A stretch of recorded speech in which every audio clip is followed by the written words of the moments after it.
नमस्कार दोस्तों, ज्ञान गुण सागर में आपका स्वागत है। तो अभी का वीडियो मेरा 1 घंटे का वीडियो ऐसे ही वेस्ट हो गया। किसी का कॉल आ गया था तो वीडियो बीच में इंटरप्ट हो गया था। ठीक है, तो फिर से शुरू करते हैं। ओके, तो ज्ञान गुण सागर में आपका स्वागत है। आज का करंट अफेयर पे डिस्कस करते हैं, द हिंदू पेपर का। आज अच्छे आर्टिकल्स, आज ज़्यादातर आर्टिकल्स एआई पे हैं। ठीक है, एआई पे है। ओके, तो डिस्कस करते हैं क्या क्या इंपॉर्टेंट है।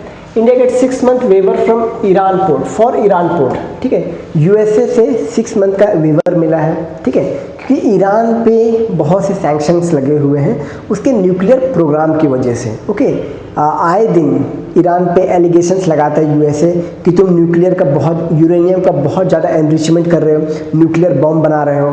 ठीक है, तो इसके ऊपर बहुत से सैंक्शंस लगाए हुए हैं। तो हमारा एक पोर्ट है यहाँ पे, ठीक है, हमारा एक पोर्ट है चाबहार पोर्ट, तो हम उसका उपयोग अच्छे से कर नहीं पा रहे।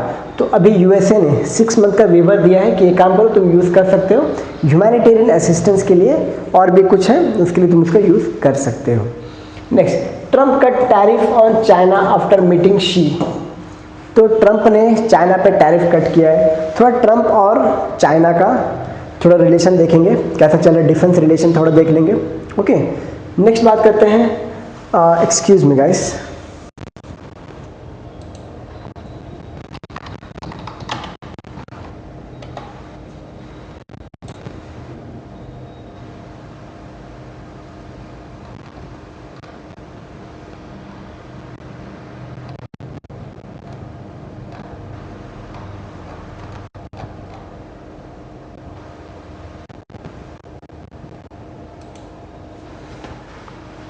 Let's continue.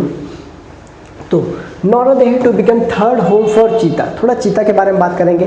अफ्रीकन चीता और आसियान चीता जो है उनके बीच में थोड़ा ये डिफरेंस निकालेंगे। एशियन चीता, भीमा कोरेगांव केस के बारे में थोड़ा जानेंगे, क्या पता मेंस पर्सपेक्टिव आ सकता है।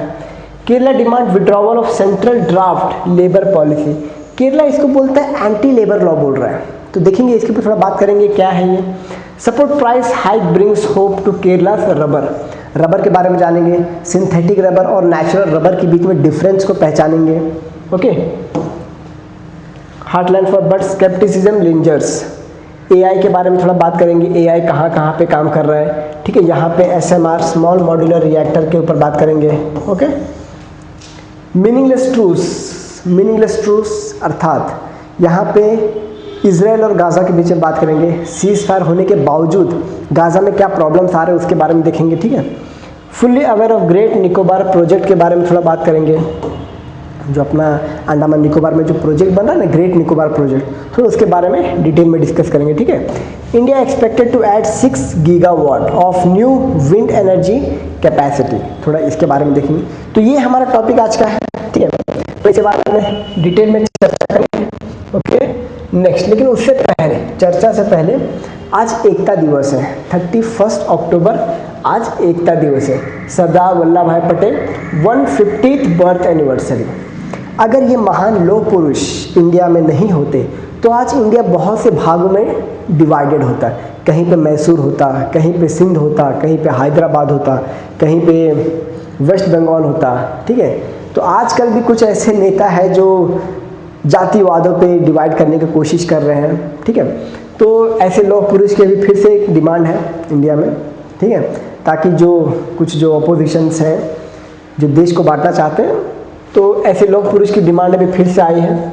ओके, श्री नरेंद्र मोदी जी ने tribute to iron man of India, ये हमारे आयरन मैन ऑफ इंडिया लौह पुरुष। ठीक है, आज इनका बर्थ एनिवर्सरी 150th। ओके, तो इन्होंने बहुत योगदान दिया भारत को यूनाइट करने में। ओके, सो आज का article, India get 6 month waiver for Iran port. Okay, तो US has granted India 6 month waiver from sanctions on Iran. Iran के ऊपर बहुत से सैंक्शन है, जैसे JCPOA, joint commission plan of action, joint commission plan of action. इसके तहत जो P5 कंट्रीज थे प्लस जर्मनी, ठीक है, प्लस जर्मनी, इन लोगों ने एक JCPOA साइन किया था ईरान के साथ कि ईरान इस एग्रीमेंट के तहत ईरान अब न्यूक्लियर वेपन्स नहीं बनाएगा। ठीक है, लेकिन इसके बावजूद ईरान जो है वो न्यूक्लियर वेपन बनाता था। तो जो P5 है ना, P5, तो P5 में मेजरली कौन से कंट्री आते हैं?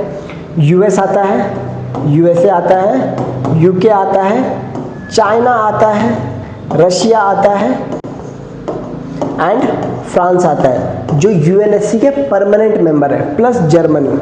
इन लोगों ने एग्रीमेंट साइन किया था। इसके बावजूद भी ईरान न्यूक्लियर वेपन्स बना रहा था, यूरेनियम का एनरिचमेंट कर रहा था मोर देन 30%। आपको यूरेनियम एनरिचमेंट पता है ना, जिसके तहत न्यूक्लियर वेपन्स बनाया जाता है। ठीक है, समय क्या हुआ? तो चाबहार पोर्ट पे 6 मंथ का वेवर मिला है। इसका मतलब ये है कि ट्रंप अब सैंक्शन नहीं लगाएगा। ठीक है, अगर हम चाबहार पोर्ट को यूज़ करते हैं तो बेसिकली चाबहार पोर्ट है कहाँ पे? चाबहार पोर्ट यहाँ पे है, ये रहा चाबहार पोर्ट। ये हमारा कनेक्टिविटी बढ़ाता है। ठीक है, ये हमारा कनेक्टिविटी बढ़ाता है काबुल अफ़गानिस्तान से, और जो सेंट्रल एशियन कंट्रीज हैं उनसे हमारा कनेक्टिविटी बढ़ाता है। ठीक है, ताकि हमारा अगर कोई मिशन है, ह्यूमैनिटेरियन एड है, तो हम यहाँ पे पहुँचा सकते हैं। ठीक है, तो यहाँ पे कुछ कि हमारे लिए क्यों जरूरी है, डिप्लोमेटिक सिग्निफिकेंस है चाबहार पोर्ट का, इकोनॉमिक सिग्निफिकेंस है चाबहार पोर्ट का, स्ट्रैटेजिक वैल्यू है उसका, यूएस इंडिया रिलेशन, ठीक है, ईरान रिलेशन, ठीक है, ये ईरान के साथ रिलेशन बनाने के लिए है। ठीक है, ताकि हम despite global sanction pressure strengthen bilateral cooperation with Iran and India. तो ये सब कुछ है। तो बेसिकली इसका मैप देख लेते हैं। गल्फ ऑफ ओमान यहाँ पे है, गल्फ ऑफ ओमान में है, ये है गल्फ ऑफ ओमान। ये जो रीजन है ना, इसको बोलते हैं गल्फ ऑफ ओमान। ठीक है, नियर सिस्तान बलूचिस्तान प्रोविंस, ये है बलूचिस्तान प्रोविंस। ठीक है, सिस्तान एंड बलूचिस्तान प्रोविंस यही है। यहाँ सिस्तान आ जाता है, यहाँ बलूचिस्तान आ जाता है। Indian collaboration with Iran develop by, operational since 2003, operational development started in 2016।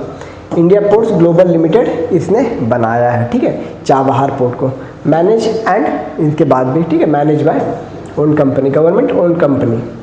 Connected Chabahar Zahedan railway line India Iran, यहाँ पे रेलवे लाइन कनेक्टिविटी है। ठीक है, cooperation with Iranian line, linked part of INSTC। INSTC पता ना आपको, ये है INSTC, ये है INSTC, ये अपना है मैरीटाइम कनेक्टिविटी जो सुएज कैनाल से लेता है, और ये हमारा लैंड कनेक्टिविटी INSTC। ठीक है, central Asian bypassing Pakistan, Pakistan को, क्योंकि अगर पाकिस्तान में कोई हमारा सामान या गुड्स गया तो ये लोग बम फोड़ के चोरी कर लेंगे, पाकिस्तान वाले बम फोड़ के चोरी कर लेंगे वो सामान। ठीक है, तो इसीलिए हमें एक नया रूट ढूंढना पड़ा, ताकि अफ़गानिस्तान, ईरान, तुर्कमेनिस्तान, ये सब एरिया में कनेक्टिविटी हम अपना बढ़ा सकें। ठीक है, सो ये सब है, ये हमने डिस्कस कर लिया। Bypassing Pakistan, counter to Gwadar port, यहाँ पे सीपेक बना हुआ है, चाइना पाकिस्तान इकोनॉमिक कॉरिडोर, ये जो रीजन है ना, यहाँ पे ये ग्वादर है, तो ग्वादर से ही चाइना जो है ये अपना एक कॉरिडोर बना रहा है। ठीक है,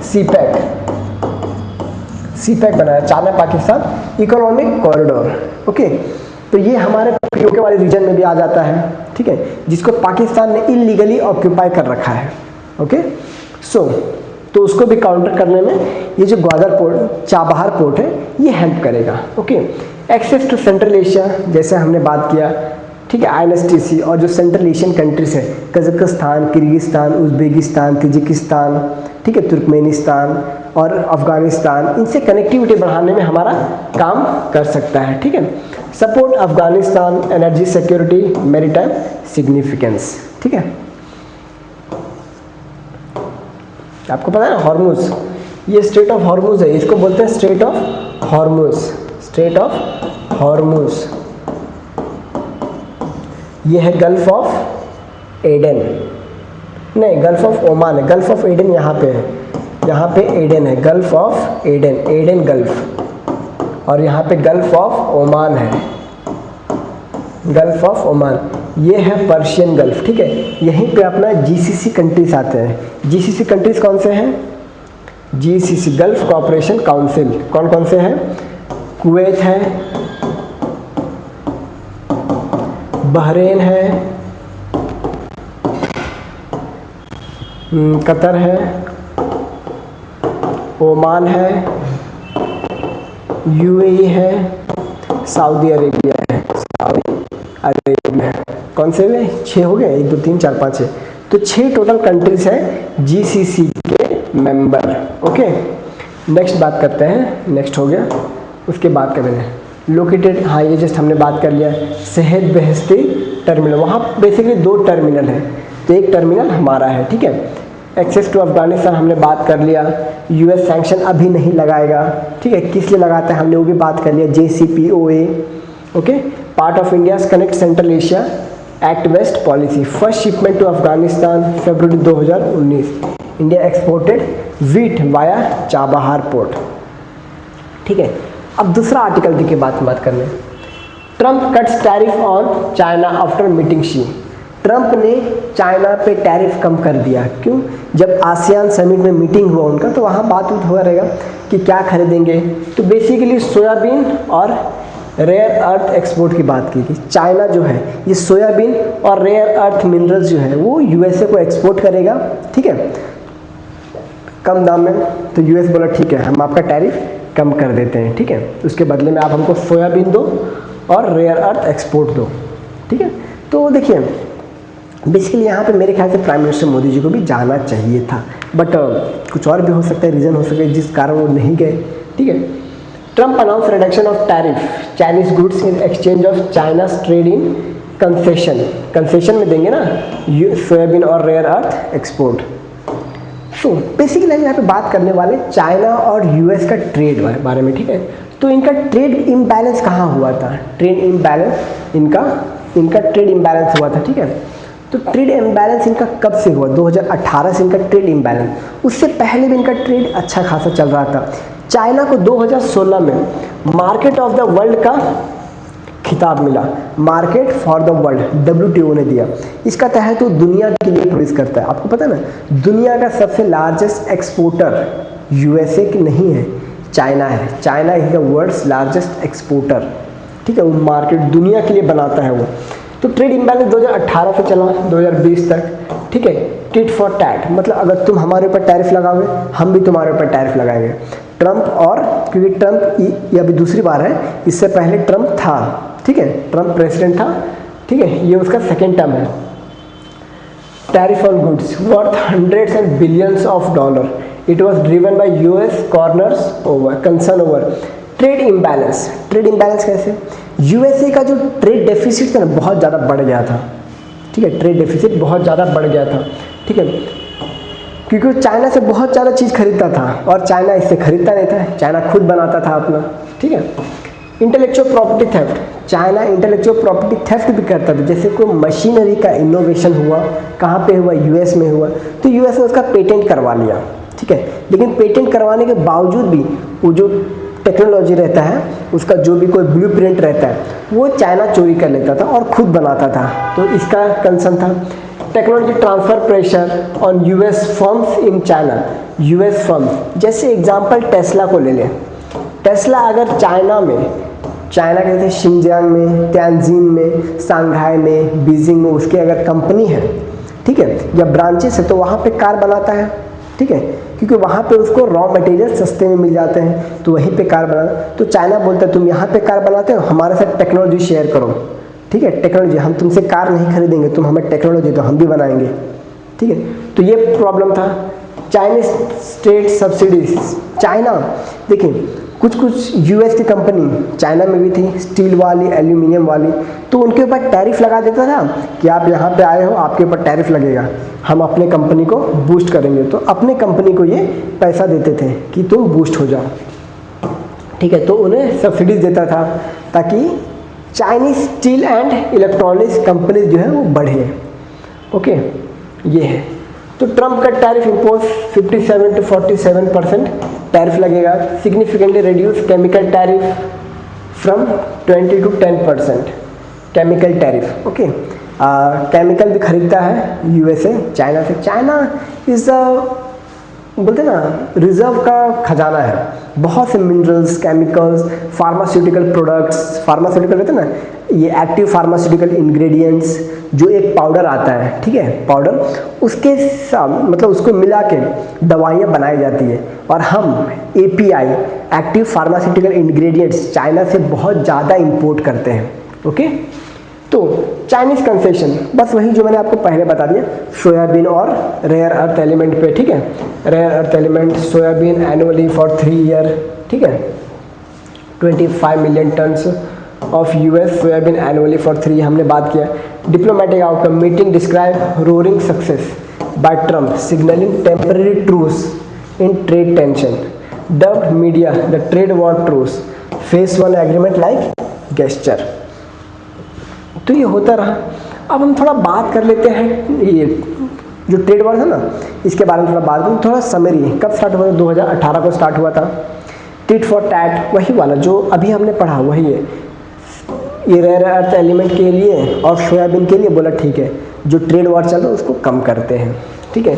25 million tons of US soybean per year, जो अभी हमने बात किया वही है। ओके, नेक्स्ट अभी यहाँ पे बात करते हैं हम चाइना और USA का डिफेंस और ट्रेड का जितना भी मतलब हिस्ट्री से लेके अभी तक कैसे इनका ट्रेड ग्रोथ हुआ, ठीक है, कैसे इनका ट्रेड ग्रोथ हुआ, कैसे इनका रिलेशन पहले बना, फिर बिगड़ा, फिर बना, ठीक है। तो यहाँ पे इतिहास जानते हैं कि जो चाइना अभी जिस मुकाम पे खड़ा है, USA को उस मकाम पे पहुँचने में 200 साल लगे, लेकिन चाइना को सिर्फ 50 साल लगा।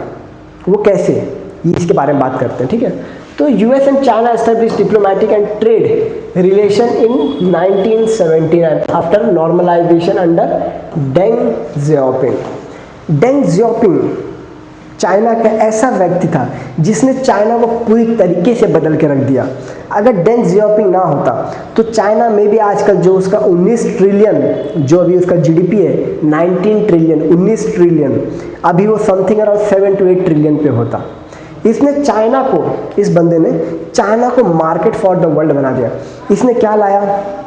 इसने कल्चरल रिवॉल्यूशन लाया वहाँ पे चाइना में, ठीक है, कल्चरल रिवॉल्यूशन लाया वहाँ पे। बोला कि कल्चर जो भी है, रिलीजियन वगैरह ये सब साइड में रखो, प्रोडक्शन पे ध्यान दो। हर घर में एक भट्टी होना चाहिए जहाँ से ये स्टील बनाया जाए, स्टील बनाया जाए, ठीक है।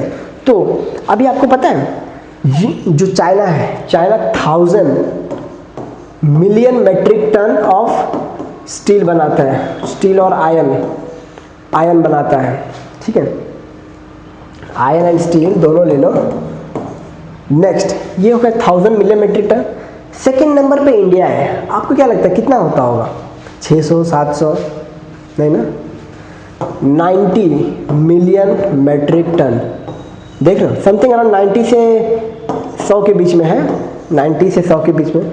तो फर्स्ट नंबर पे, सेकंड नंबर पे, देख रहे हो जमीन आसमान का फर्क। तो चाइना दुनिया के लिए बनाता है, इस बंदे ने चाइना को पूरी तरह बदल कर रख दिया। तो वहाँ पे होता है, ठीक है।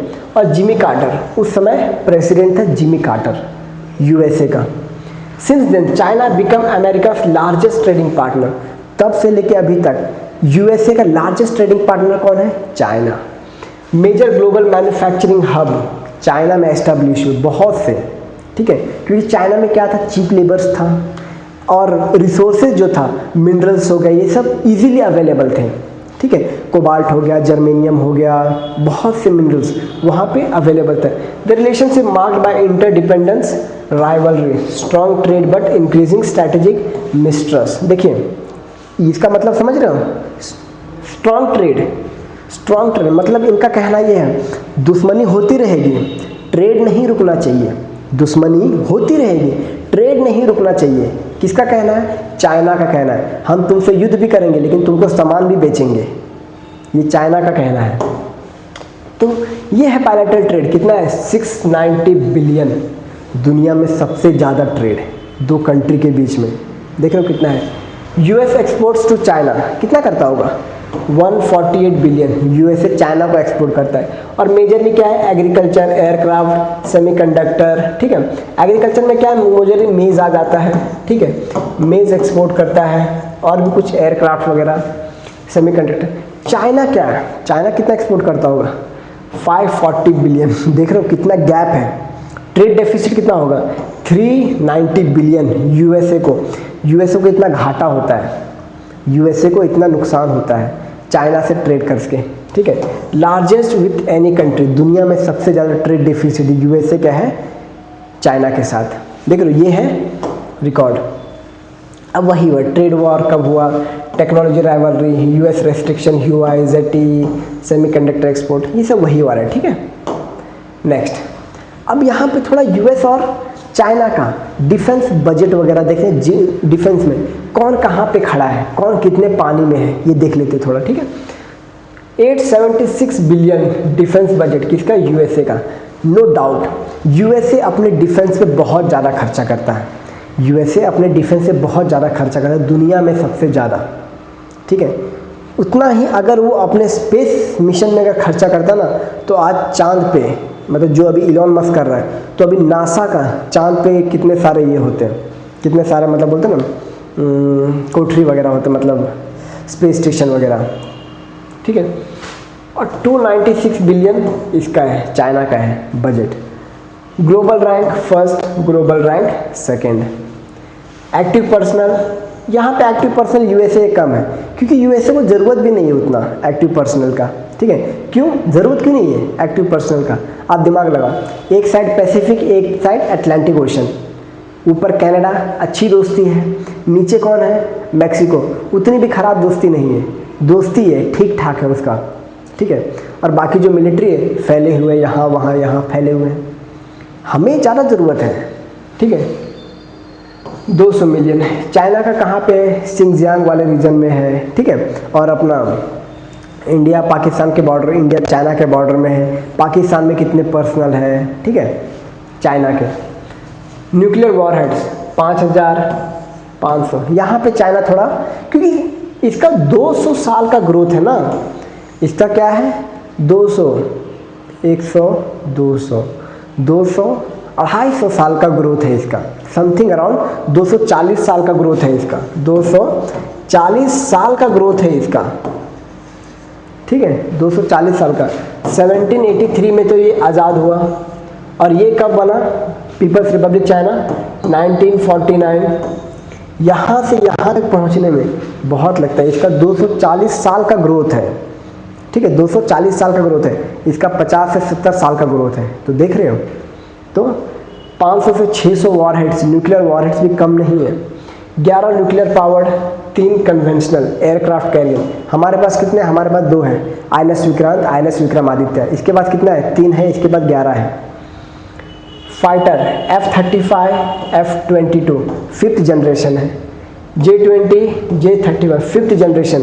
और यहीं पे अगर J-36 की बात करें ना, तो ये 6th जनरेशन है, 6th जनरेशन बन रहा है अभी। जहाँ तक अभी यूएस पहुँचा भी नहीं है, शुरू भी नहीं किया, और ये शुरू करने मतलब शुरू करके ख़त्म करने पे कगार पे आ गया, ठीक है। इसके बाद 6th जनरेशन भी है, यहाँ पे मेंशन नहीं है, यहाँ पे 5th जनरेशन मेंशन है, लेकिन इसके पास 6th जनरेशन भी है, ठीक है। इसके पास क्या है? चाइना के पास 6th जनरेशन है, J-36, ओके। सबमरीन्स 68 है, 75 है, 14 न्यूक्लियर, 12 न्यूक्लियर। तो चाइना कहाँ पे कम है इसके अंदर? Global basis 750 world wide, limited Djibouti, Cambodia, Gwadar suspected, इतने इसके ग्लोबल बेसिस है, अपना इंडिया का एक भी नहीं है, okay. Technological adjust, AI, cyber warfare, space dominance, rapid catching up, hypersonic drones and AI warfare. तो दोनों एक ही कगार पे है। आप इनका GDP देख सकते हो, GDP, इसका GDP है 30 ट्रिलियन यूएसए का, इसका है 19 ट्रिलियन, 19 ट्रिलियन, 30 ट्रिलियन। ये 240 साल का ग्रोथ है इसका, और इसका 70 साल का ग्रोथ है। कंपेयर कर लो कि चाइना बेटर है या यूएसए। तो हो गया। बात करते हैं दूसरे आर्टिकल के बारे में, भीमा कोरेगांव केस के बारे में थोड़ा बात करते हैं। क्या पता है यूपीएससी में कि इसके ऊपर एक रिपोर्ट पब्लिश हुआ है, okay. The article report that Bhima Koregaon inquiry commission has issued show cause notice to former Maharashtra chief minister Uddhav Thackeray. not responding to an application seeking production of certain document related to 2018 Bhima Koregaon violence. Bhima Koregaon में 2018 में violence हुआ था, ठीक है, 1885 के जो आसपास जो भीमा कोरेगांव में क्लैश हुआ था उसके ऊपर, ठीक है। तो ये है पूरा बैकग्राउंड है। January 2018 violence erupted during bicentenary celebration battle of Bhima Koregaon of the Dalit group near Pune Maharashtra. Historical battle of Bhima Koregaon was fought between, ये 1818 का है, सॉरी मैंने 1885 बोला ना, 1818 का है, between British East India Company with a large number of Mahar soldiers and Peshwa army Dalit commemorate it was a symbol of resistance against caste oppression. ये है भीमा कोरेगांव का रियल ये, ठीक है, historical context. Nature of violence clash led to one death injuries and large scale unrest triggered political socio controversy Dalit organisation right wing. तो यही है, बाकी इसके ऊपर कुछ नहीं। मेंस में अगर कभी क्वेश्चन आ जाए तो आप लिख सकते हो, ठीक है। तो नेक्स्ट लाइन बात करते हैं, Kerala demands withdrawal of centres draft labour policy. क्यों चाहता है केरला? केरला बोलते हैं इसको एंटी लेबर लॉ बोलता है, लेबर लॉ ठीक है, केरला इसको एंटी लेबर लॉ बोल रहा है। Kerala government has propose union labour minister draft policy Shram Shakti नीति 2025, जो अभी यूनियन मिनिस्टर ने बिल लेके आया, श्रम शक्ति नीति, टर्मिंग एंटी लेबर। केरला बोल रही है एंटी लेबर है, क्यों? And violative of federal principle. Federal principle कैसे कि ये कॉन्करेंट लिस्ट में है, तो ये बोलता है कि हमारे पास ऑलरेडी लॉ है, आप लेके आ गए तो फेडरलिज्म का वायलेशन है, ठीक है। जबकि ये जो आता है ये 22वां नंबर पे कॉन्करेंट लिस्ट में आता है, ठीक है, 22 नंबर कॉन्करेंट लिस्ट में आता है, ठीक है। एंट्री नंबर 22, एंट्री नंबर 22 पे आता है, ठीक है, कॉन्करेंट लिस्ट में है, okay. India labour minister has demanded its withdrawal, sorry Kerala's labour minister arguing that the center has bypassed the state role। Central ये केरला बोलता है कि यहाँ पे इसके ऊपर लॉ बनाने का हक तो हमारा है, आप कैसे बना रहे हो? In the labour welfare and employment, ये बोलता है लेबर वेलफेयर पे और एम्प्लॉयमेंट पे लॉ बनाने का हक हमारा है, स्टेट गवर्नमेंट का, आपने कैसे बना लिया? Both of which fall under the concurrent list. Concurrent list आपको पता ना 7th शेड्यूल में आता है, 7th शेड्यूल में, जिसपे यूनियन लिस्ट आता है, union list, state list and concurrent list. तो वही अपना यूनियन बोलता है कि भाई ये कॉन्करेंट लिस्ट में आता है, कॉन्करेंट लिस्ट में आता है, तुम कैसे बोल सकते तुम्हारा है? दोनों का हक है बनाने का, और जो मैं अगर बना दूं, मैं सेंटर हूँ, ठीक है, अगर मैं बना लूँ तो मेरे बनाए हुए बिल को प्राथमिकता मिलेगी, ठीक है, फर्स्ट प्रेफरेंस मेरे बनाए हुए बिल को मिलेगी, तुम्हारे बिल को नहीं, मैं सेंटर हूँ, ठीक है। तो यहीं पे श्रम ये की पॉइंट्स है। Draft national labour policy proposed by union ministry of labour employment, state was not consulted. अगर ये कॉन्करेंट लिस्ट में भी तो बोलता है कि हमें कंसल्ट क्यों नहीं किया, हमसे पूछा क्यों नहीं। Despite labour being concurrent list subject, 7th schedule में लिस्ट नंबर 3rd में, लिस्ट नंबर 3rd में, ठीक है। Kerala term decide blatant violation of federalism. Substantive criticism by Kerala, the policy silent on workers core right. Policy जो भी बना है तो उसके जो कोर राइट्स है, लेबर का एक कोर राइट्स क्या हो सकता है? जॉब सिक्योरिटी हो सकता है, ठीक है, पेंशन हो सकता है, ठीक है, job security, pension, regular salary, ये सब हो सकता है, सिक्योरिटी हो सकता है, ओके। तो job security, minimum wages, regular employment, इस पे बात ही नहीं किया है। जो यूनियन का जो बिल है इसके ऊपर बात ही नहीं किया, जो कि लेबर का कोर लॉ है। Describe anti labour as allegedly prioritise ease of doing business, labour welfare, ये बोलते हैं कि ईज ऑफ डूइंग बिजनेस के लिए आपने ऐसा बनाया है। Employment and labour welfare are in concurrent list, both centre and state can legislate, okay. Concurrent list में तो दोनों बात कर सकते हैं ना। की entry, entry number 22, entry number 22 trade union, industrial dispute, और entry 23 social security employment, entry 24 welfare of labour. तो ये सारे एंट्रीज का वायलेशन हुआ है, ये सारे एंट्रीज कॉन्करेंट लिस्ट में है, इनका वायलेशन हुआ है। रेलेवेंट लिस्ट, कॉन्करेंट लिस्ट, ठीक है, लिस्ट 3rd 7th शेड्यूल, एक पहला लिस्ट आता है ना, पहला लिस्ट कौन सा आता है, यूनियन लिस्ट। सेकंड लिस्ट कौन सा आता है, अपना स्टेट लिस्ट। ये थर्ड लिस्ट है, ठीक है। Centre's power can make national law policy but expected to consult state under cooperative federalism. तो केरला यही बोल रहा है कि आपने हमसे कंसल्ट क्यों नहीं किया, आप एक बार हमसे पूछ तो सकते थे। केरला यही बोल रहा है, आपने ये लॉ बना दिया है जहाँ पे लेबर का जो कोर ये है, कोर इशू है, उसको तो आपने यही नहीं किया। वो बोल रहा है, केरला बोल रहा है कि इसको तो आपने एड्रेस ही नहीं किया।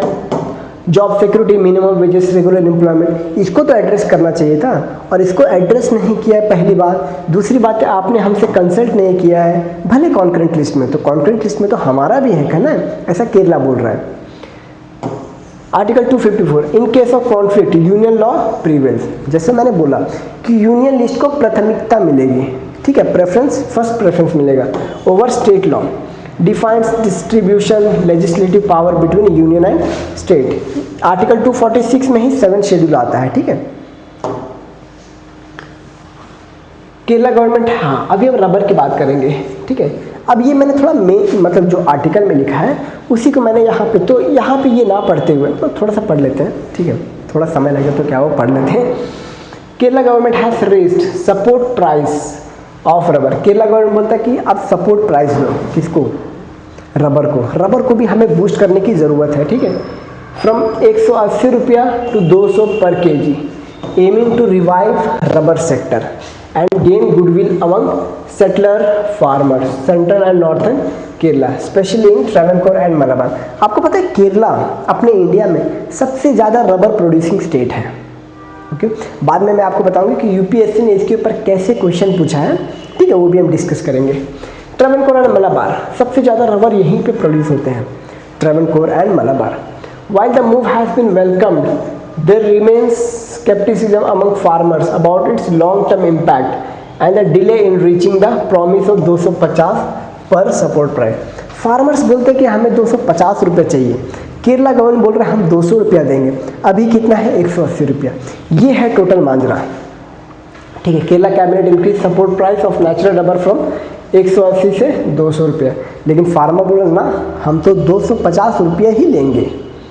Intended to boost rural sentiment, help farmers, ठीक है। The moves come ahead of back-to-back election in the state. Analysts see it politically strategic decision aimed at rubber growing heartland, which forms crucial voting block. Voting का भी मतलब हर एक मुद्दा अपने देश में वोट बैंक बन जाता है, ठीक है।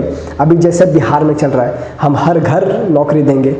कितना घर है बिहार में, सबको नौकरी देना पॉसिबल है क्या, इम्पॉसिबल है, लेकिन क्या फ्रीबीज हम देंगे। बोलने के लिए क्या जाता है, बोल देते हैं कि हम देंगे, भाई कहाँ से दोगे, ना उतना रोजगार है, ठीक है, ना वहाँ पे उतनी इंडस्ट्री से बिहार में, कहाँ से दोगे। तो यही चलता रहता है। The price hike follow the important state bills, Kerala land assignment amendment bill 2023, draft wild life protection Kerala amendment act, ठीक है, इनको ये कर रहे हैं, ठीक है। अब देखते हैं expert opinion, Babu Joseph, the high gives hope for the future of rubber cultivation, welcome to the move but note, falls short of promise. बोले कि ठीक है 200 रुपये 120 रुपये बढ़ा दिया, ठीक है, हम इसको वेलकम करते हैं। डिमांड कितना है, 250 का था, मिला कितना 200, ठीक है। तो बोला ठीक है, old price 180, new support price 200, demanded price, ठीक है। प्रोडक्शन कॉस्ट 220 से 230 KG, Kerala rubber board estimate, इतना प्रोडक्शन होता है तो इतने में और इतना देंगे तो कमी है ना। Rubber Kerala 5.5 lakh ton, share in India rubber output, जैसे मैंने आपको बताया इंडिया में सबसे ज़्यादा रबर प्रोड्यूसर स्टेट है अपना केरला। तो यहाँ पे 2 टाइप के रबर होते हैं। अब हम रबर के बारे में पढ़ेंगे कि रबर किस प्रकार के होते हैं, कितने टाइप्स के होते हैं रबर, ठीक है। तो बेसिकली 2 होते हैं, एक होता है नेचुरल रबर, ठीक है, लेटेक्स ऑफ हेविया ब्रासिलिया, ठीक है, ये पेड़ का नाम है, ठीक है, ये है latex Hevea Brasilia. Example ribbed, smoke, sheet, crepe rubber, ये है एग्जाम्पल ऑफ नेचुरल रबर। सबसे ज़्यादा मेजर प्रोड्यूसर थाईलैंड है, इंडोनेशिया है, इंडिया है, वियतनाम है। इंडिया चौथे नंबर पे आता है यार, यहाँ पे शायद से मिसिंग है, वियतनाम पहले होगा, इंडिया बाद में होगा यहाँ पे, ठीक है। Synthetic rubber, petroleum based polymerisation, petroleum से बनता है, फॉसिल फ्यूल से बनता है, फॉसिल फ्यूल से। देख रहे हो ये सब रबर फॉसिल फ्यूल से बनता है। ब्यूटाडाइन, देखो यूपीएससी ऐसे क्वेश्चन पूछ सकता है, ब्यूटाडाइन दे देगा, ब्यूटाडाइन किसी मतलब एक सेंटेंस में ब्यूटाडाइन दे देगा, butadiene is this, butadiene is that, ठीक है ऐसे। एंड स्टायरीन, रबर, नियोपेरिन, ठीक है, तो ऐसे दे देगा UPSC. US, China, Japan, Germany. USA is the largest producer of synthetic rubber. उसके बाद चाइना तो है ही, चाइना मतलब आप किसी भी चीज़ का प्रोडक्शन में नाम लो और चाइना उस पर ना हो ऐसा तो हो ही नहीं सकता। Okay next, temperature. अब रबर के प्रोडक्शन के लिए क्या क्या लगता है, ठीक है। टेम्परेचर 25 से 35 डिग्री, ट्रॉपिकल क्लाइमेट। अपना थाईलैंड भी ट्रॉपिकल क्लाइमेट में आता है, वियतनाम ट्रॉपिकल क्लाइमेट में आता है, इंडिया ट्रॉपिकल क्लाइमेट में आता है। 200 से 300 centimetre annually evenly distribution rainfall. Humidity कितना होना चाहिए, हाई, अबाउट 80%, मतलब 80% ह्यूमिडिटी। मॉइस्चर कंटेंट, ह्यूमिडिटी मतलब क्या होता है, गर्म हवा में मॉइस्चर कंटेंट रहता है, ठीक है।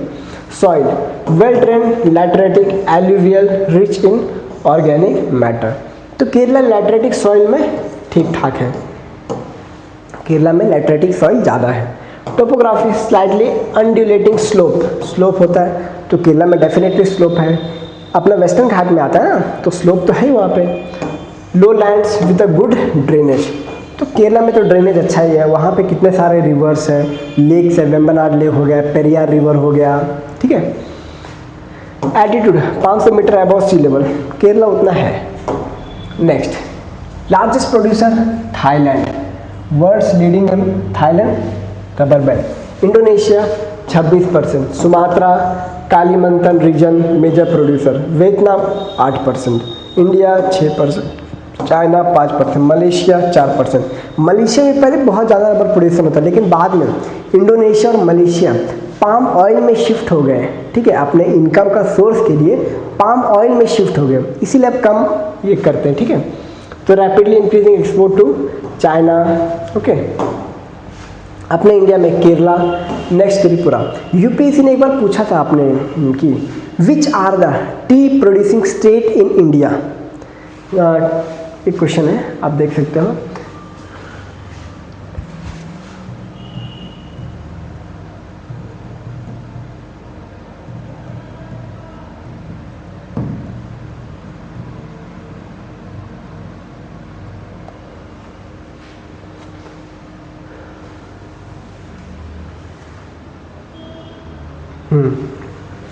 ये है वो क्वेश्चन।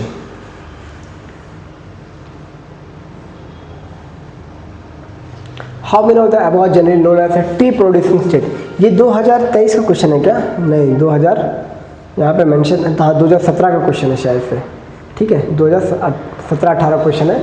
आंध्र प्रदेश, केरला, हिमाचल प्रदेश, त्रिपुरा, ऑल 4। इसका आंसर यहाँ पे सी दिया हुआ है, सी नहीं है, डी है इसका आंसर, ठीक है, इसका आंसर डी है। All 4 state, in short Himachal भी ऐसा टी प्रोड्यूसिंग स्टेट। ये आंसर गलत है, ठीक है, ये आंसर गलत दिया हुआ है।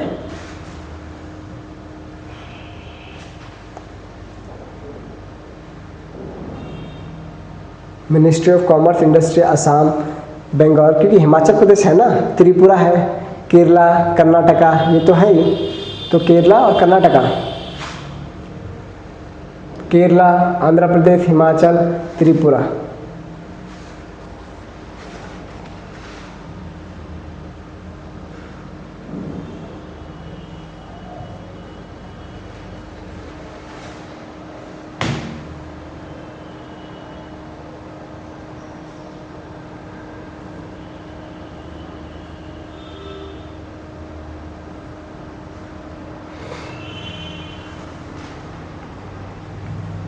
ऑफिशियल वेबसाइट में ऑल 4 है, ठीक है। यहाँ पे हो सकता है ये गलत दिया हो, ये जो आंसर है ये गलत दिया हुआ है। ऑफिशियल आंसर की में डी है, ठीक है, ऑफिशियल आंसर की में डी है। तो ये हो गया कर्नाटका, तमिलनाडु, असम, मेघालय, अदर्स में 4%, गोवा, मणिपुर, नागालैंड, ठीक है। नेक्स्ट, रबर बोर्ड, इसके ऊपर एक क्वेश्चन है, ये वाला क्वेश्चन, ये 2018 का क्वेश्चन है, ठीक है। रबर बोर्ड कहाँ पे है, कोट्टायाम में है। कॉफ़ी बोर्ड कहाँ पे है, बेंगलुरु में है। टी बोर्ड कहाँ पे है, कहाँ पे? कोलकाता में है। स्पाइस बोर्ड कहाँ पे? केरला, केरला, केरला, कोचिन, केरला। तो देखो कॉफ़ी बोर्ड कहाँ पे आपका? कॉफ़ी बोर्ड है आपका बेंगलुरु में, ठीक है। रबर बोर्ड कहाँ पे है? रबर बोर्ड है आपका कोट्टायम में। टी बोर्ड कहाँ पे है? टी बोर्ड कोलकाता में। टोबैको बोर्ड गुंटूर, गुंटूर कहाँ पे है? एपी, आंध्र प्रदेश में, ठीक है। तो आप मिला लो क्या आंसर है, ठीक है, आपको मिल जाएगा। ओके, तो ये यूपीएससी 2008 का क्वेश्चन है, 2008 का क्वेश्चन है, ठीक है। तो ऐसे यूपीएससी क्वेश्चन पूछता है। अब ये वाला आर्टिकल है एआई रीवायर के बारे में, ठीक है। India is preparing to integrate artificial intelligence into education. अब इंडिया बोल रहा है कि हमारा जो न्यू एजुकेशन पॉलिसी है 2020 का, उसके साथ हम एआई को कैसे, क्योंकि आजकल एआई को आपको हर फील्ड में यूज़ करना आना चाहिए, क्योंकि इतनी तेज़ी से एआई बढ़ रहा है, तो एआई को हर चीज़ में इस्तेमाल करना आना ही चाहिए। तो ये यही बोल रहे हैं कि इसको एजुकेशन में कैसे करें, एजुकेशन में कैसे इसको लिंक करें। तो वही बात किया जा रहा है, education system from class 3 onwards, class 3 के बाद से ही एआई का इस्तेमाल करना है, मतलब डिजिटल बोर्ड में, ये क्लासरूम में बच्चों को पढ़ाया जाए, ठीक है। तो बच्चों को उसे समझ जल्दी से आएगा, ठीक है। जितने भी इमेजेस वगैरह दिखाएंगे, ठीक है, इस प्रकार का इमेजेस वगैरह जैसे दिखाएंगे तो बच्चों को अच्छे से समझ में आएगा। ओके, एकेडमिक ईयर 2026-27 से, 26 और 27 के बाद से एआई लागू करना आना चाहिए। Under the national education policy 2020 the goal create future ready workforce. Future ready workforce कैसे होंगे? जितना ही शातिर दिमाग होगा, ठीक है, जितने आइडियाज आएंगे तो फ्यूचर रेडी वर्कफोर्स तो होगा है ना। क्यों? डेमोग्राफिक ट्रांजिशन सोच लो, जितने यंग पॉपुलेशन स्किल्ड रहेंगे उतना ही हमारा देश आगे बढ़ेगा। With technological critical thinking skill thrive in digital economy, aims to embed AI learning throughout the school curriculum, ठीक है, किंडरगार्टन क्लास 2, यहाँ पे एआई का इस्तेमाल करने की बात हो रही है। गवर्नमेंट सपोर्ट, ठीक, गवर्नमेंट सपोर्ट करेगी, इंटेल आईबीएम, ठीक है, इंटेल आईबीएम में इसमें लोड करके देंगे, ठीक है।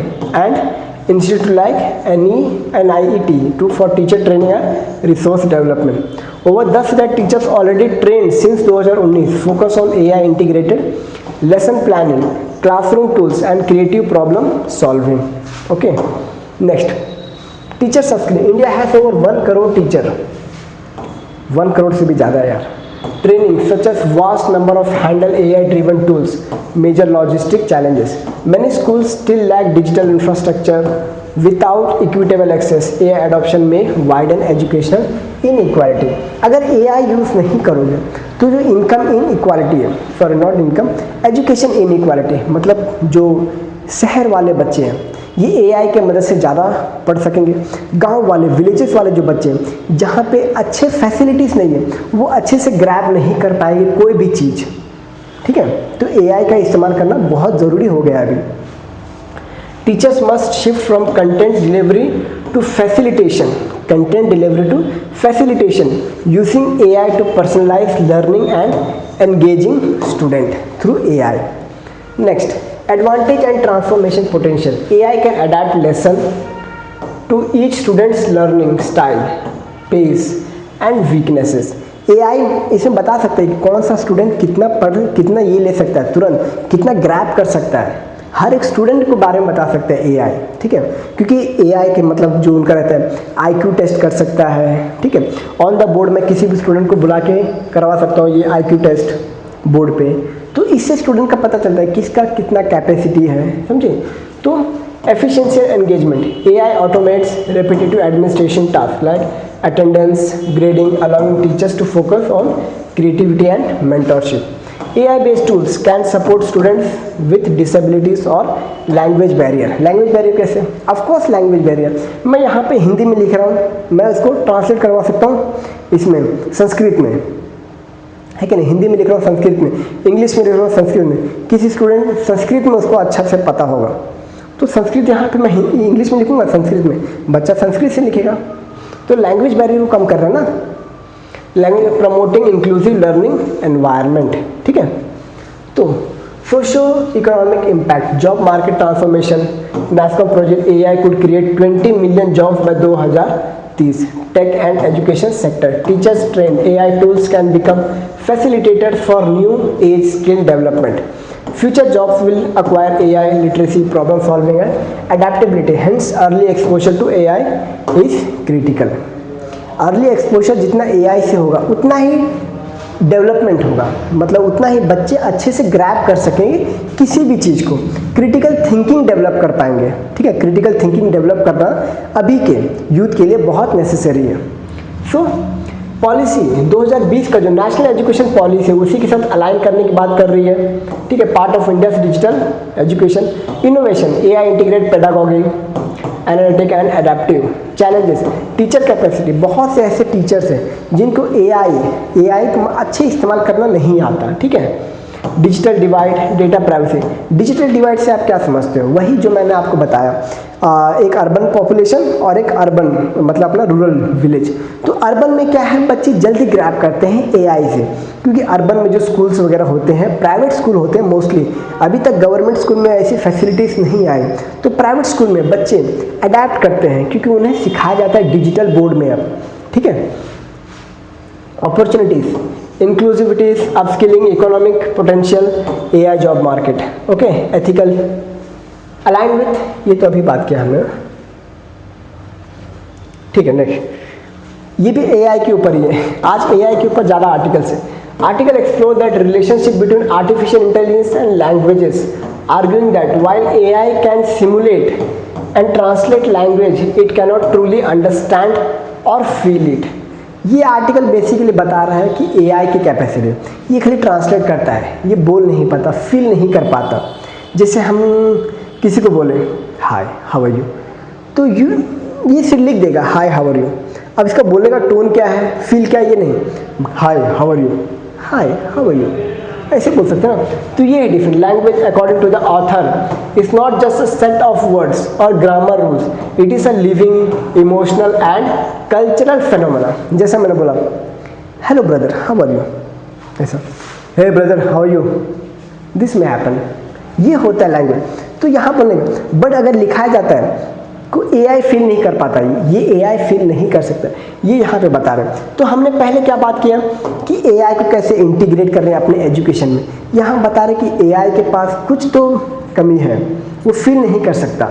ठीक है, evolution of communication, humanity has move from sail to steam engine, sails to steam engines, letters to instant messaging, WhatsApp, Arattai. ठीक है, yet essence of communication remains unchanged. The human desires to connect. Tools have evolved but impulse of communication has not. AI role, learning and communication. AI is revolutionizing education, solving equation, writing essays, design model, even composing music. It can act as a tutor, translator, researcher and has transformed local subjects like mathematics and physics. However, AI effective, emotional, artistic and domains. Okay, what machines cannot do, ये वही बता रहा है, मतलब machines का ये बता रहा है, मतलब क्या लैक करता है। ठीक है, चैलेंजेस है मशीन के लिए। Cannot experience empathy, participate in the living rhythm.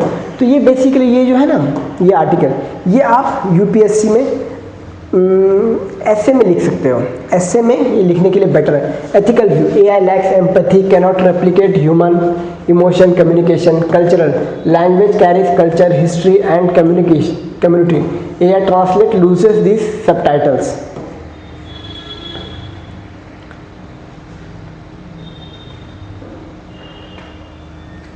AI can assist learning but may cause over reliance, reduce intellectual effort. ये देख रहे हो, ये एक क्रिटिकल मैसेज है। AI can assist learning but may cause over reliance and reduce intellectual effort। इसका मतलब ये है कि अभी हमें कुछ भी चाहिए रहता है तो हमें तुरंत मतलब कुछ सोचते नहीं कि थोड़ा खुद से सोचें ना, कुछ भी आया ChatGPT, इसका मतलब समझो, ये नहीं कि थोड़ा खुद सोच लें। ठीक है, ये जो है ये स्किल कम कर रहा है, लर्निंग स्किल कम कर रहा है, सोचने की क्षमता कम कर रहा है। जो सोचने का समय है ये हम दे रहे हैं AI को, ChatGPT, ये काम करो, तुम सोचो, तुम सोच के मुझे आंसर दो, मैं यहाँ पे उतार के इनको पढ़ा दूंगा।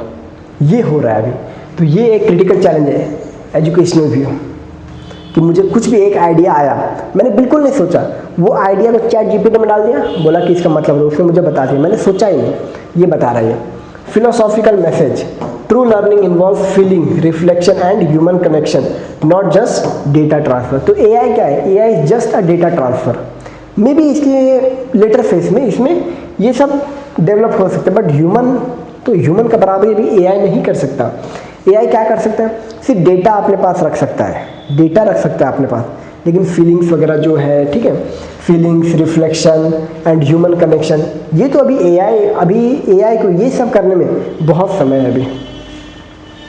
The article discuss how artificial intelligence, अभी हम पावर एआई डेटा सेंटर, ठीक है, यहाँ पे बात करेंगे कि कैसे स्मॉल मॉड्यूलर रिएक्टर में न्यूक्लियर में एआई यूज़ कर सकते हैं। मैंने बोला आज का जो आर्टिकल है ये एआई पे ज़्यादा फोकस है। Okay, so next, the article discuss how artificial intelligence data centers are driving massive increase in global power demand. Particularly countries like India explores potential solutions such as renewable energy, small modular reactor and energy efficiency reform. It also examines the risks and challenges of powering AI driven digital growth. Why this matter now? अभी क्यों जरूरत है? अभी देखिए India को ये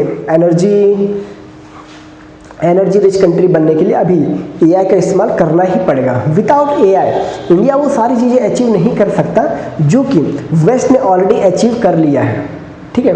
तो यहीं पे India's electricity demand has remained stable, but AI, IoT, 5G and digital data transform energy need.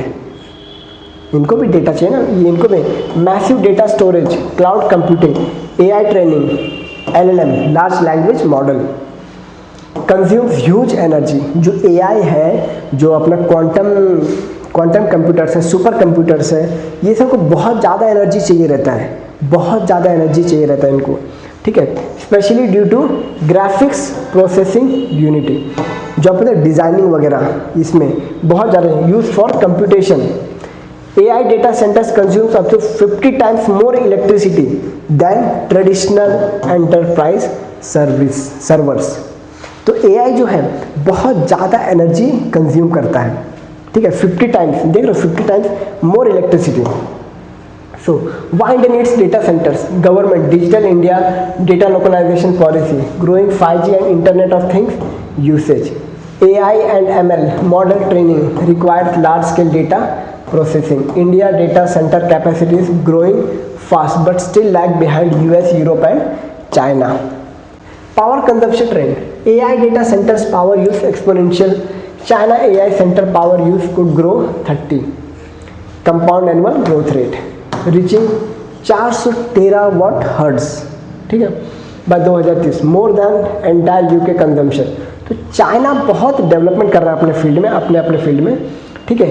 GPU requires 800 से 1500 what each, causing massive heat generation, cooling needs. जब आप कंप्यूटर पे वगैरह ये सब पे जब आप एडिटिंग वगैरह करते हो ना, या फिर रेंडरिंग वगैरह करते हो, ठीक है, वहाँ पे बहुत ज़्यादा एनर्जी नीड चाहिए रहता है। आपका लैपटॉप पूरा गर्म हो जाता होगा, समझे। Power source current energy, India and the world are turning towards low carbon and sustainable power. Coal and natural gas remain dominant, providing base local energy, but they increase carbon emission and energy insecurity. Renewable energy source, companies are investing in solar, wind and green hydrogen. However, renewables face intermittent challenges needing storage and grid balancing. Small modular reactor are new age solution to supply clean, reliable base load power. जैसे कि small modular reactor एक state का मतलब बोलते ना छोटी सी area के बगल में भी रह सकता है, ठीक है, वो इस एरिया को ग्रीन एनर्जी प्रोवाइड करेगा, ठीक है। अगर इंडिया में स्मॉल मॉड्यूलर रिएक्टर बहुत ज़्यादा बन गया ना, तो इंडिया का एनर्जी क्राइसिस जो है वो बहुत कम हो जाएगा, डेफिनेटली बहुत कम हो जाएगा।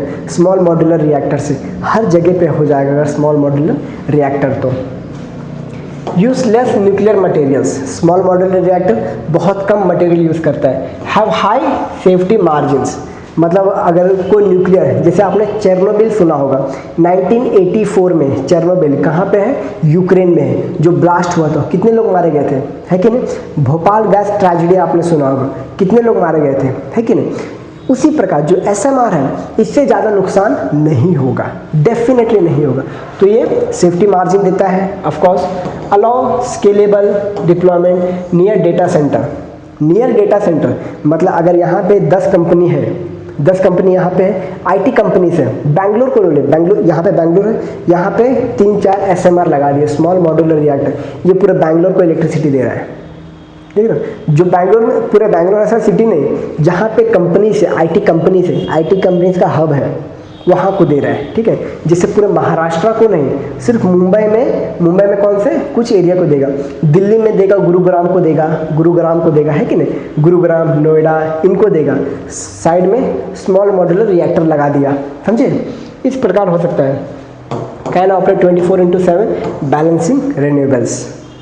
ओके, तो स्मॉल मॉड्यूलर रिएक्टर में एआई कैसे काम कर सकता है वो। Small modular reactor, compact nuclear reactor producing 300 megawatt और लेस। ये बहुत कम एनर्जी जनरेट करता है लेकिन सफिशिएंट जनरेट करता है। 300 मेगावाट भी कम नहीं होता। आपको पता है जो ट्रेन चलती है ये 25,000 वॉट पे चलता है, ठीक है, वॉट पे चलता है, वॉट। तो क्या होता है, वॉट होता है, मेगावाट होता है, गीगावाट होता है, ठीक है। तो lower accident risk and automated safety system can be located near industrial zone. जैसा मैंने आपको बताया, गुरुग्राम के बगल में भी लगा सकते हो small modular reactor. Support AI data centres, desalinisation and grid reliability. Challenges, regulatory approval delays, delay हो रहे बहुत। अपने इंडिया में कोई भी चीज़ होता है ना, बहुत डिले होता है उसमें। पब्लिक परसेप्शन कंसर्न, न्यूक्लियर से बोलता है यार न्यूक्लियर है, मैं यहाँ पे नहीं लगने दूंगा। कोई बोलेगा ना भाई न्यूक्लियर है, मेरे कंपनी के बगल में मत लगाओ, है कि नहीं। High initial cost and long gestation period, initial cost तो हाई रहेगा ये भाई, ठीक है। ग्लोबल इंडियन इनिशिएटिव, इसके बारे में ये देखिए, इतना ये इंसान है, इतना बड़ा रहेगा न्यूक्लियर रिएक्टर, देख रहे हो, ज़्यादा बड़ा भी नहीं, 1 आदमी, 2 आदमी, 3 आदमी, 4, 5, 6, 7, 8, 9, 10 आदमी के आसपास रहेगा, 100 मीटर के आसपास इसका हाइट रहेगा, ठीक है।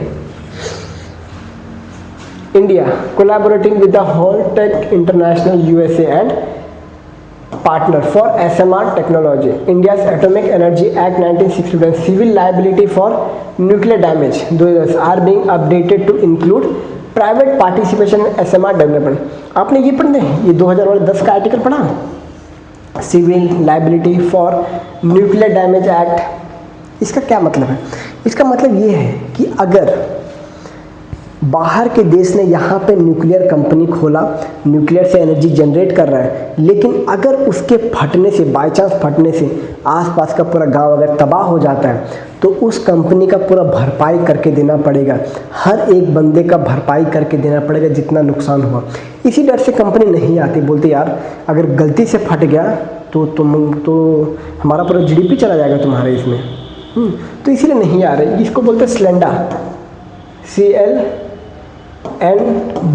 Act, civil liability nuclear damage act, ठीक है।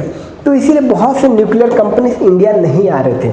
Okay, implication for India, India must balance digital expansion with energy security, climate commitment, net zero, ठीक है। AI plus energy policy must converge, encourage low carbon grid, public SMR technology, green hydrogen energy storage, ठीक है। ये सब देखना पड़ेगा। तो ये बस मैंने उसके लिए लगाया, जिस्ट है ये वाला। Next, great Nicobar island project is a large scale infrastructure development initiative by government of India. अब हमने पहला वाला डिस्कस कर लिया, अभी AI खत्म, AI को हमने बहुत डिस्कस किया, ठीक है। अंडमान निकोबार आइलैंड में देखिए, ये है ग्रेट निकोबार प्रोजेक्ट, ये है गलाथिया बे। ये कौन सा है? ये गलाथिया बे है, निकोबार आइलैंड में सबसे नीचे पोर्शन, ठीक है। और ये है इंदिरा पॉइंट, इंदिरा पॉइंट, ये इंदिरा पॉइंट, ये गलाथिया बे, ठीक है।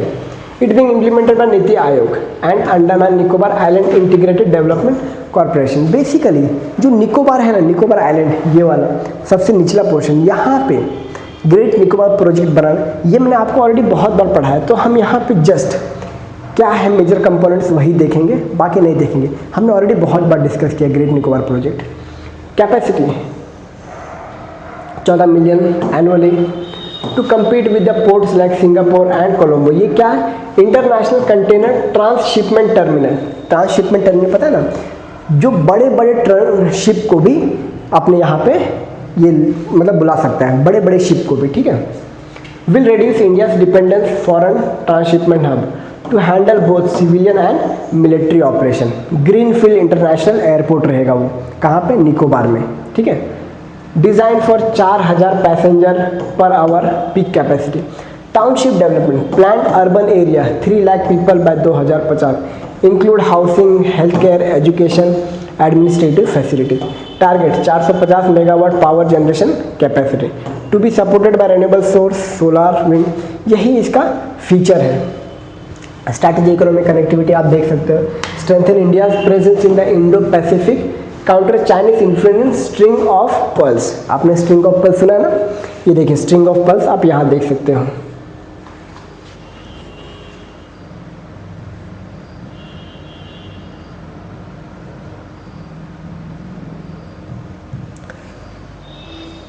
ये है चाइना का स्ट्रिंग ऑफ पल्स, यहाँ पे कम में जा रहा है। String of pulse, string of pulse, string of pulse, ये रहा। ये है चाइना का स्ट्रैटेजी इंडिया को घेर के रखने का। ये वाला सीपेक वाला है, हमने बात किया, ठीक है। ये मालदीव, श्रीलंका में हम्बनटोटा पोर्ट, एक पोर्ट है हम्बनटोटा, जिसको श्रीलंका से 99 ईयर्स के लिए लीज पे ले लिया है, ठीक है। मालदीव्स है। यहाँ पे कौन सा पोर्ट है? सितवे पोर्ट तो यहाँ पे है, एक और पोर्ट यहाँ पे है, उसको भी ले लिया है, ठीक है। तो ये सारे पोर्ट को चाइना लेके इंडिया को घेरना चाहता है, लेकिन हमारे पास इसका इलाज है।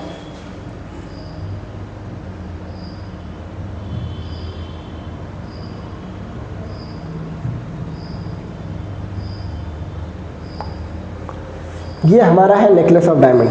हम भी चाइना को घेर लेंगे। क्यों? हमारा मंगोलिया में एक बेस है, ठीक है। हमारा मंगोलिया में एक बेस है। हमारा चाबहार पोर्ट है, चाबहार पोर्ट हमने स्टार्टिंग में डिस्कस किया। हमारा दुक्कम पोर्ट है, दुक्कम जो अपना ओमान में है, तो हमारा कुछ कंट्रोल है उसके ऊपर। एजम्पशन सीचील्स में, एजम्पशन आइलैंड, ठीक है। उसके बाद यहाँ पे हम बना रहे क्या? ये है सबांग पोर्ट। इसी के साथ हम यहाँ पे क्या बनाएंगे? एक ट्रांसशिपमेंट पोर्ट बनाएंगे ना, जो अपना ग्रेट निकोबार प्रोजेक्ट है, ये बनाएंगे। फिर चांगी सिंगापुर में है, ठीक है, और वियतनाम में है, जापान में भी है। जापान में भी हम जापानीज बेस को यूज़ कर सकते हैं, यूएस बेस को यूज़ कर सकते हैं यहाँ पे। तो इस प्रकार हम चाइना को भी घेर सकते हैं। तो चाइना ये ना समझे, वो आपने कहावत सुना ना, हर बाप का एक बाप होता है, जिसे हम दादाजी कहते हैं।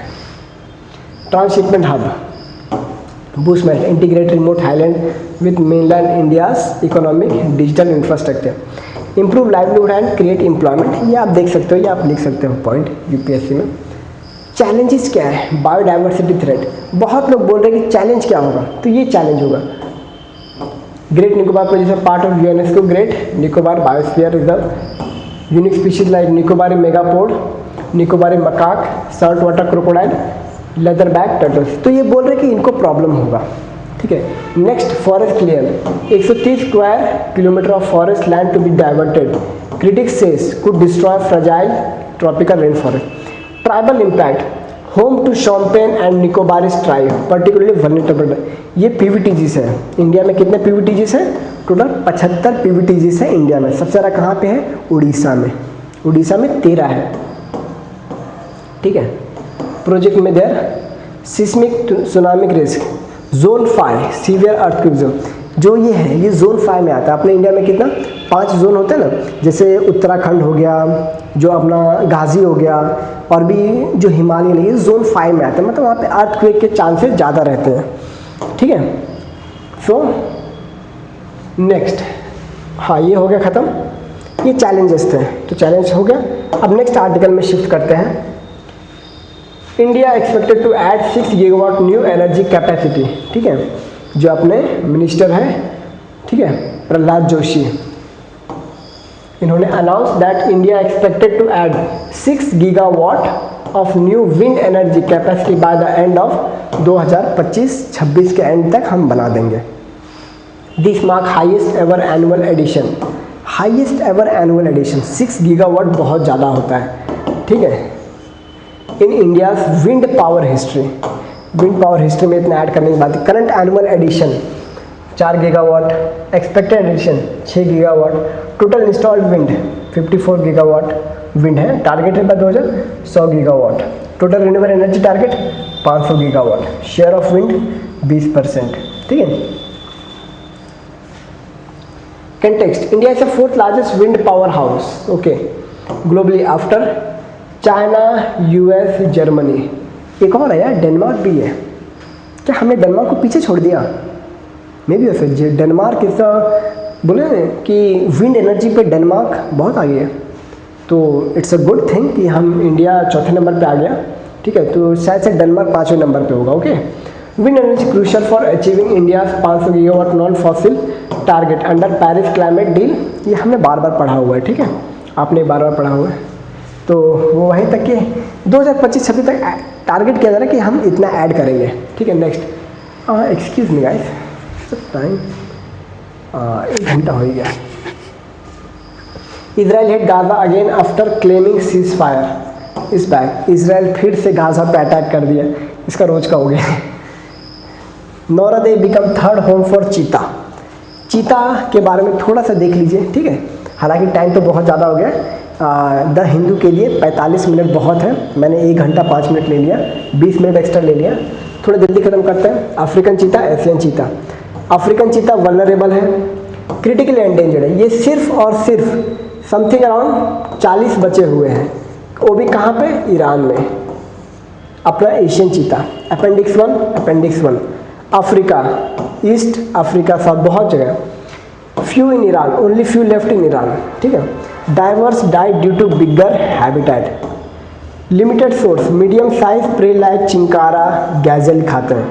Bigger in size as compared to Asiatic cheetah, slightly bigger build, sturdy legs and neck, थोड़ा बड़ा रहता है ये आसियान चीता से। Slightly smaller slender than African cheetah, ठीक है। तो ये नौरादेही में है, अब नौरादेही यहीं पे है अपना।